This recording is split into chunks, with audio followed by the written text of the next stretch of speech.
Good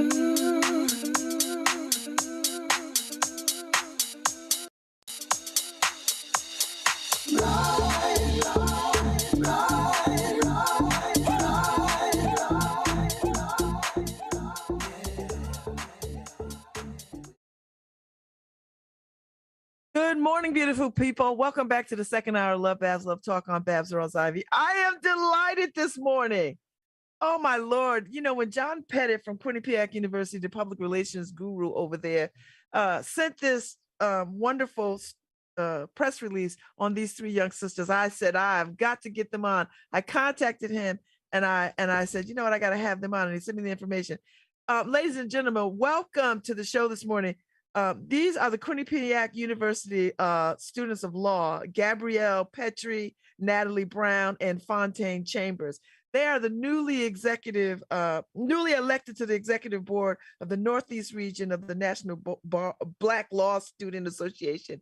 And I couldn't be prouder on top of all the news that we've been getting about new Justice Nataly Brown. To see these young sisters in that stream is amazing. Good morning, sisters. How are y'all? Unmute yourselves so we can talk freely and abundantly and joyfully. How are y'all doing?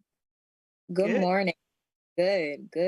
Thank you for having us. We really appreciate this opportunity, especially, conversing with another sister, especially in a time where Black women in excellence is just being shined on a national stage. Do you feel it for real? I mean, do you feel that excellence being centered and shined? Yes, it is not like this something that we didn't know, that Black women didn't exemplify excellence, but it's just being put on a national stage and just showcasing all that what we always been. And it's just a great feeling, especially with representation, because it truly matters. And, this is the first time a Black woman with a name that is Ketanji Brown Jackson, not a Eurocentric name. She has an African name being put on the Supreme Court. And I think that alone just speaks volumes, especially for Black women. So talk a little bit about all of you all's law school journey. I mean, I can't imagine when you started this journey to go to law school and to think about what this means, that you would ever see in your lifetime a Black woman sitting on the Supreme Court justice. I don't know. It was that, or did you think it could be possible and maybe I would see it? I think because even for our school, like, it is a prominently white school. Me and Gabby were in the same section. I think there's only 3 Black people out of 60 in all, and 3 Black women. So because we're always in predominantly white institutions, you don't see it often. So it shouldn't be surprising, but of course it was. It's just so great that it happened. But it's just showing how barriers being broken, ceilings are being broken and such. So thank God it happened. I was like, I don't know if it's going to happen, but you kept hearing all the people saying yes, I'm going to accept her. Yes, I'm going to accept her. So, and it gave you hope. So thank God it happened. But it just, again, it was surprising. It shouldn't be surprising, but we're just thankful that it did. So tell me a little bit about where are you all from? Each of you, where are you from? And what drew you to this particular, to Quinnipiac University School of Law? Well, I'm from Westwood, New Jersey, and I went to Quinnipiac just because I did talk to the dean, and I visited the school. Even though it was COVID, I was able to see the school, and I just loved it. There are New Jersey schools, there are New York schools that were closer to me, but Quinnipiac just had this feeling once you entered its doors, and I knew that I just wanted to go. Mm-hmm. I am from New Haven, Connecticut, born and raised. Are you? Yes, I am. So I went to UConn for undergrad, and I'm like, you know what? There's just something about Connecticut. I just can't get away. But what really drew me to Quinnipiac was just the feeling of belonging. Specifically, I met one of the founding professors of the Quinnipiac Law School, Professor Marilyn Ford, and she was just a light. And she's my sorority sister. Okay. So, as you know, she's a straight shooter, straight to the point. And what drew me in, when I met with her, she said, you know what, you don't need to meet with me. We need you to meet with admissions. If they love you, then I know you'll be a shoo-in. So just someone just taking a chance on me, who didn't know me personally, but put me in front of people that ultimately have a decision in me. Joining the incoming class just spoke volumes, and just the support that I felt throughout the entire process of law school, especially with faculty, reassured that Quinnipiac was the place for me. Gabrielle? So I'm from Long Island, New York, but I actually did my undergrad at a Sacred Heart University in Fairfield. So I've been in Connecticut for like 5-6 years now. And same thing, I really have a connection with Connecticut. I really love the energy and the vibe. And much like everyone else, there's just something special about Quinnipiac. Like the moment that you step in the doors, there's just this bright energy, and everyone just like will talk to one another. And there's just a bunch of like love and just this like understanding of, feeling safe within that environment. So that's definitely why I chose Quinnipiac. So talk to me about being elected to the Northeast region of the National Black Law Student Association. What do they do? And what attracted you to move through the ranks of this association? So I'll just kick us off. We each had the opportunity to serve during our 2L year. So from the 2021 to 2022 term. And with the Northeast Black Law Students Association, which is an affiliate of the National Black Law Students Association, there is that legacy component. We are going into our 55th year. And just, we go to a predominantly white institution, and Black attorneys only make up 5%. Black women make up just around 2%. So there is that need of community. And I know for me specifically, my 1L year, it really was a challenging year, not knowing who you are, your purpose, and feeling imposter syndrome, especially in an environment where not a lot of people look like you or have similar experiences. So I was looking for something more, something that really drove me and gave me purpose. And then I found out about the Northeast Black Law Students Association and all the work that they do, from professional development, from ensuring that Black students matriculate, have the resources, because we really feel like finances should never be a barrier for students to participate in any of our functions, activities, especially our convention. But the sole mission of it is to really promote and educate Black students. And that's something that drew me to the organization. And I just wanted to take it a step further by serving in the vice chair capacity, just because of my love for the organization and for Black students, and want to ensure that we are not only empowered, engaged, and equipped, but we have that sense of family and community throughout our law school experience and beyond once we graduate and enter the legal profession. Anybody else want to co-sign that or jump in and talk a little bit about that? Yeah,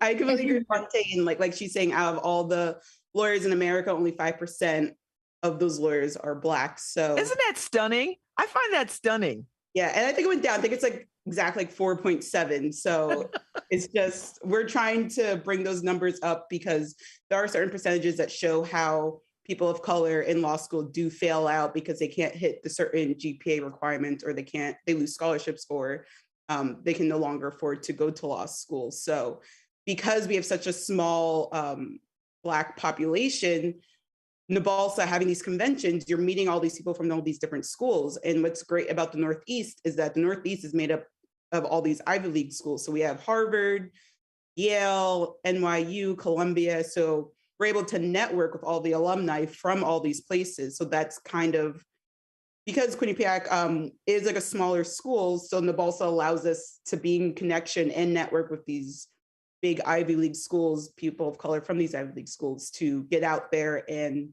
be able to get these jobs and have these connections. So that's also the wonderful thing about NEBLSA.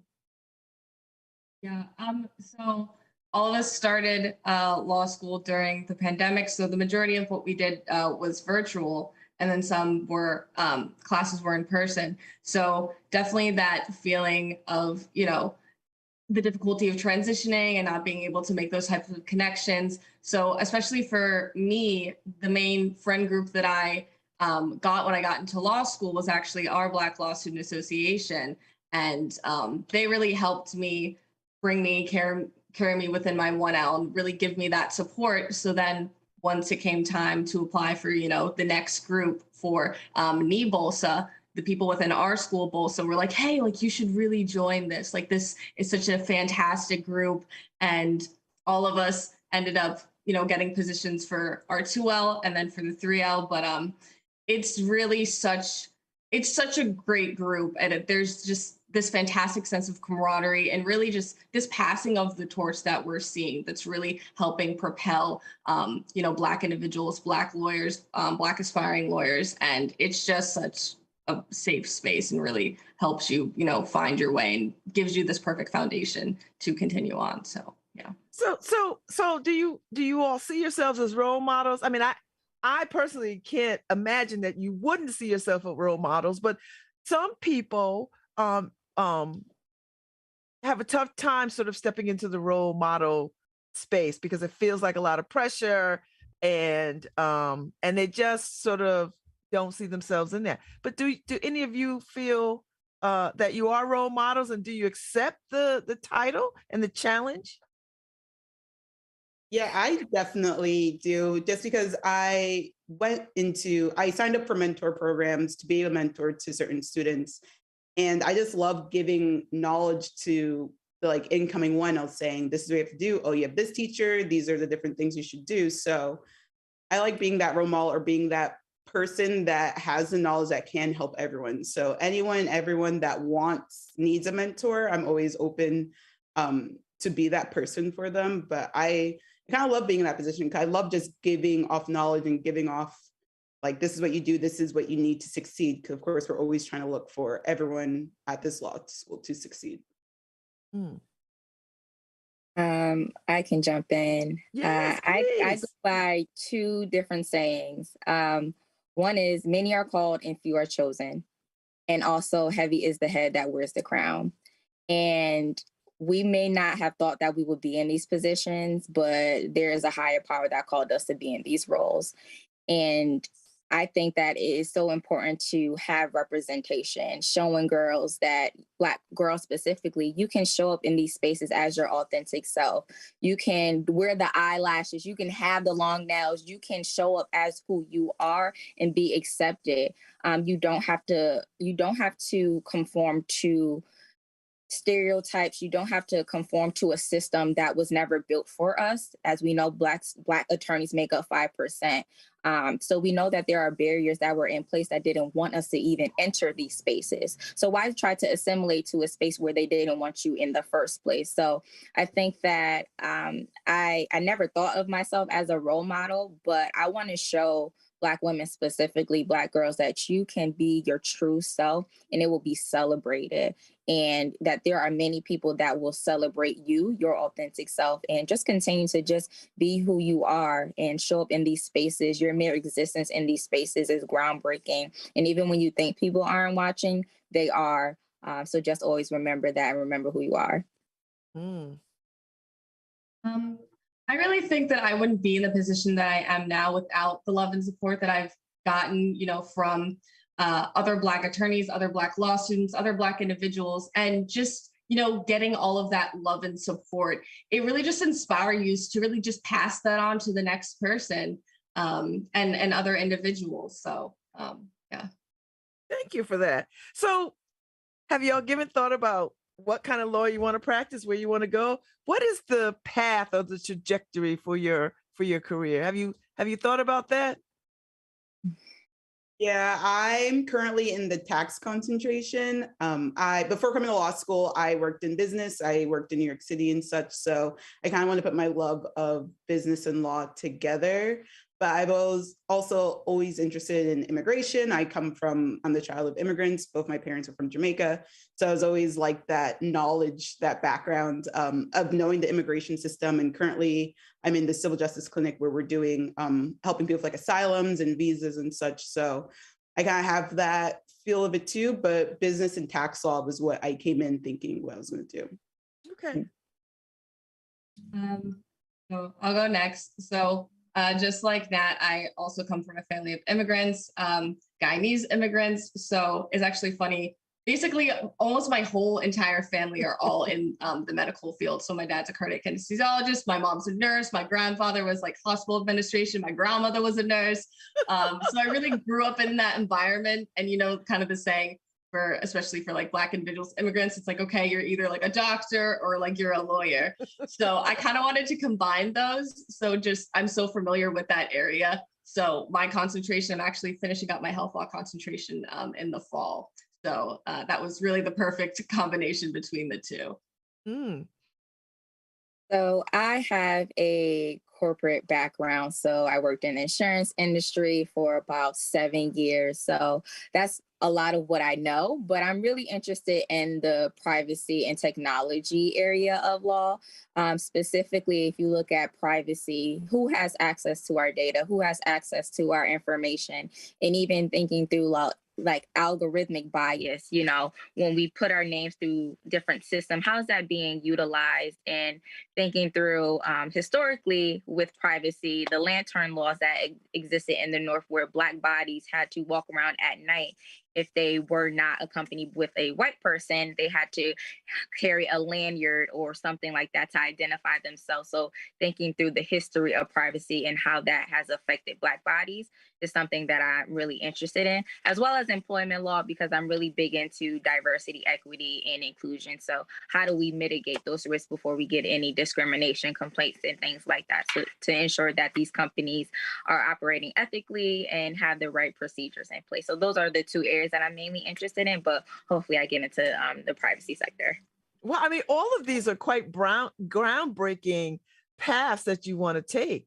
I mean, business and tax is a big deal.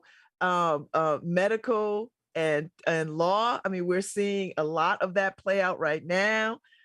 And privacy. I mean, that is huge. Who has access to your data? And you know, that's a real big conversation now that we're all on social media and we're all, you know, sharing information and signing up for stuff, and you know, where does it end, and you know, and how much access do people have to our personal lives? So with all that said, with all of this, all that you're doing, how do you take care of your heart and minds? How do you handle your mental health?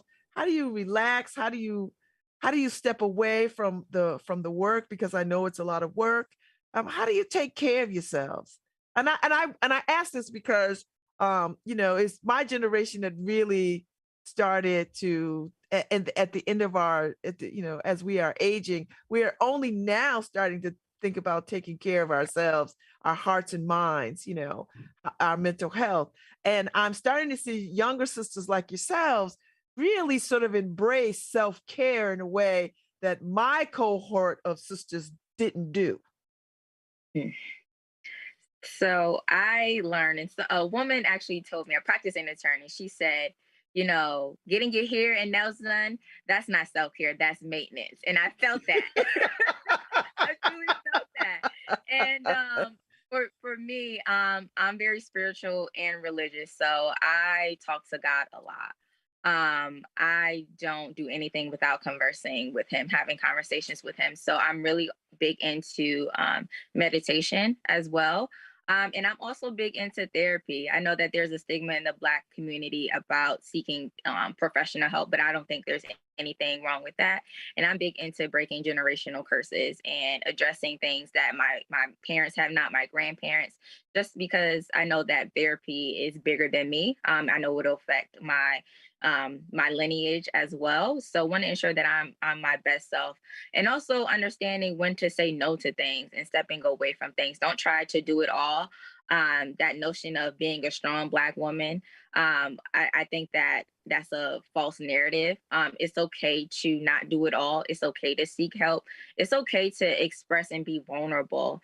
And so I think it's important to change that narrative that Black women have to do it all. And I hope I'm changing that narrative. Yeah, I would say for me, especially like 1L year, I used to do 16-hour days just because they're trying to like learn the material like all day, every day. And I remember going home for like winter break and my dad just being like, get a facial massage and such. But I was able to more help myself 2L year, just learning like, all right, now you know the material, now you can read it faster. So now it's take those breaks. And before COVID, before I even got to law school, I used to be an avid moviegoer. I used to go to a movie like 2 times a week, all the time. So I kind of try to put that back into my schedule, like have that relaxation time, be able to kind of like step out of your body. So me is always like entertainment. So either going to a concert. I remember I dragged Gabby to a concert spontaneously one night during law school, and like going to a concert, going to the movies, or going to a show or like a jazz festival, something like that. So me, it's always the entertainment aspect always helped me decompress and relax and step out of that law school mindset. Mm. Yeah, I really think it's about, compartmentalizing and taking time for yourself and separating what you need to do versus what you want to do. And I think especially for a lot of people, with their careers and especially being lawyers, it's hard to kind of separate yourself, from your work and with the identity of, being a law student. So really kind of separating those two and finding who you are outside of that. So I really like trying like new things. Like I recently got into like wood burning art, which is something that's like really random. I don't know why, but I like found it and I love it. So I just like do little like random craft things. I'm also like looking into doing ice skating because I saw this like Black girl on like TikTok who's like a ice skater, and she's like, I'm gonna teach myself how to ice skate. And I'm like, I want to be like that. So just trying things and like finding myself within different forms and like areas outside of being a law student. So I just think that's so important. So talk to me about where do you see the state of the world these days? Do you all have opportunity to think about the world and your place in it?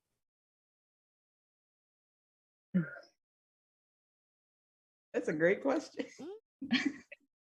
I do my best. Because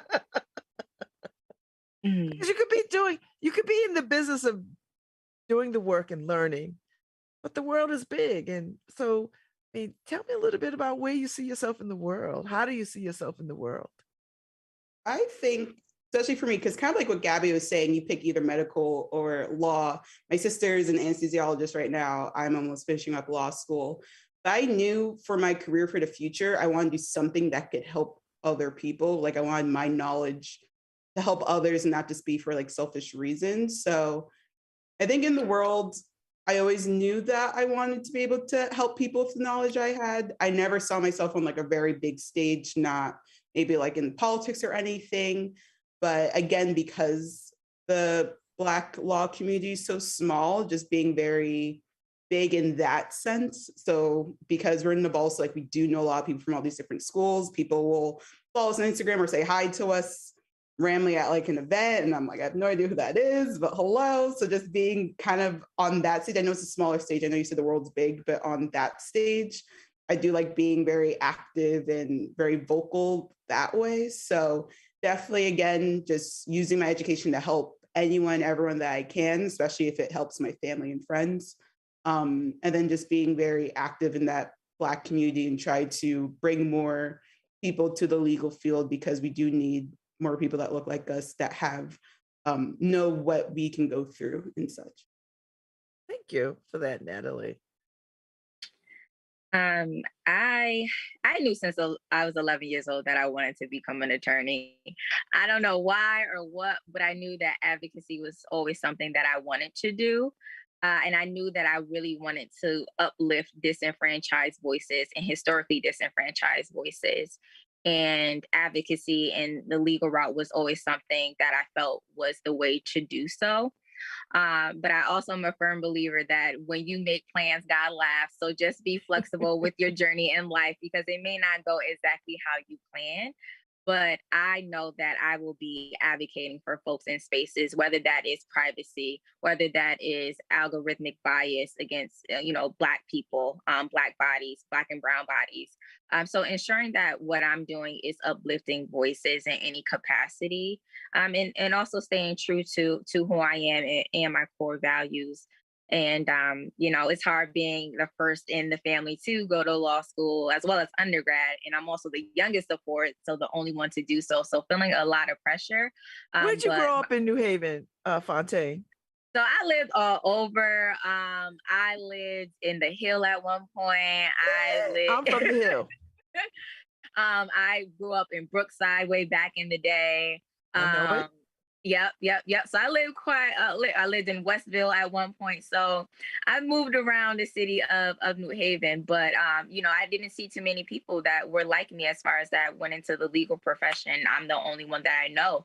So my goal is to continue to uplift voices, especially Black women, that they can do any and everything that they want to do, no matter where they come from, no matter their background. You might not have seen someone like you, but it doesn't mean you can't be the first to really pave that path.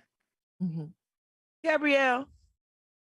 I definitely agree with this. I mean, I think all of this is really just going back to, and it's funny because my dad just really always says that, it's just really this passing of the torch. And one of the biggest things that my dad always said, growing up is, whether it's like your kids or your family or just whoever you meet or interact with in your life, is you want to provide them with the same stuff that people before you provided you, and then some. So I really think that's such a huge thing of, passing that on, of just really helping everyone get to the same level that you are and bigger, and really like the sky really is the limit.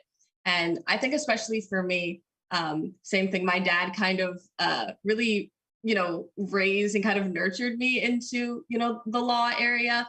And I think that's definitely a route that I'd love to go. But I also have a background in psychology, so I'd really like to help people in any way possible. So also bringing in possibly doing like APRN later within my life for psychiatric and stuff like that. I'd really like to put my foot in the door for every area that I can to help individuals, because I think it's just so important that everyone needs a little bit of help. Yes. So before I let y'all go, give me a guilty pleasure. What's the guilty pleasure? It could be a ridiculous TV show, The Ratchet Housewives. It could be, ketchup on ice cream. Like, what is the guilty pleasure? For me, it was even before law school. So now being like slightly unemployed in law school, it's a bad guilty pleasure, but like designer bags, you always see them at the outlet buying designer bags. I have to have it. So that's my guilty pleasure. That's an expensive guilty pleasure, unless you vintage and secondhand. Yeah, true. That's that you could do that. All right. Guilty pleasure. I like shopping as well. So I like the latest everything. I don't know what my problem is. Every time I feel like I'm going somewhere, I need to have a different outfit or a different look. And that is my problem. And to Nat's point, like law students, we're broke. We don't need to spend all this money. But, I say it's a part of my mental health. So I'm going to splurge every now and then, but with moderation. So yeah.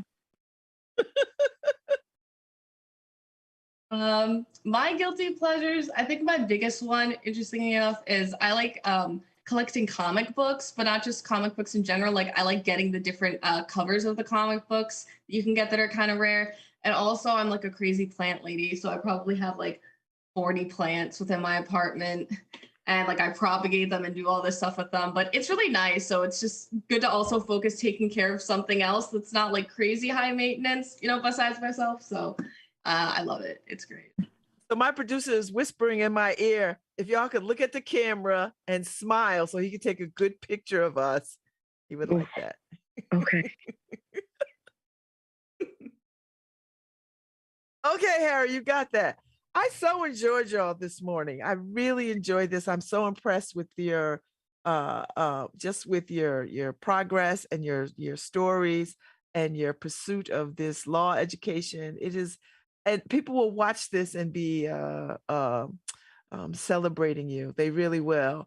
And this will be something that they'll share with young people far and wide in the greater New Haven area. That look at these young sisters and they will see themselves in you. They will look up and they will see themselves. And if they're like, if she can do it, I can do it. And y'all are your authentic selves, which is a beautiful thing to see. And that I think is priceless. Thank y'all so much for this morning. No, thank you. And Gabrielle, DiasporaCon is on your campus this weekend, Saturday. DiasporaCon, which is Black comic book writers and all those folks this weekend by the medical building. But it's this Saturday. all day. So, you might want to get over there and get your little comic book vibe on. So it works in your favor. Thank you so much. Thank John Pettit for setting this up. I appreciate it. I wish you all the best. I hope you all stay in touch. I want you to come back whenever you have other things you want to talk about. You are welcome here. And I am so proud of y'all. Thank you. Thank you so much. Thank you. Thank you. Take good care. Harry, play us out. We are done for the day. I'll be back tomorrow. Tomorrow's Wednesday. And I can tell you, let's see who's the folks from we're gonna have a Parable of the Sower discussion, because that is the big city read, and the Parable of the Sower opera is coming to New Haven, part of the International Festival of Arts and Ideas. So tomorrow we're gonna have a conversation about what that means. Parable of the Sower by Octavia Butler is my favorite book. My favorite book. It's dystopian, and it is so right now. So I'll see y'all tomorrow. Thank you to Nataly Brown, Gabrielle Petrie, and Fontaine Chambers, a New Haven girl, for coming on and being my guest this morning. I so enjoyed them. Black girl magic at its finest. I'll see y'all.